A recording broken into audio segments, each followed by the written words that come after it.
Isa ang patay matapos magsalpukan ng truck at pampaserong jeep sa San Jose, Batangas. Sumalpok naman ang isang SUV sa backhoe na ginagamit sa paghuhukay ng kanal sa Maynila.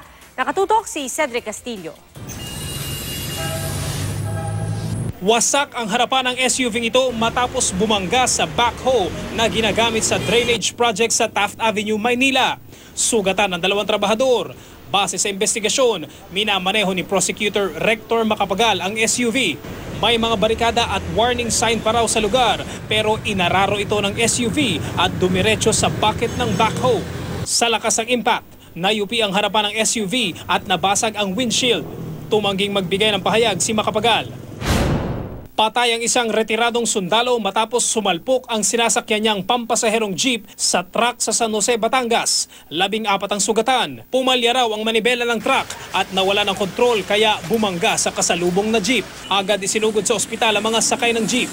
Dead on arrival naman si Nestorio Moraleja. Nasa kustudiya na ng pulis ang driver ng truck. Tumanggi siyang magbigay ng pahayag. Cedric Castillo, nakatutok, 24 oras.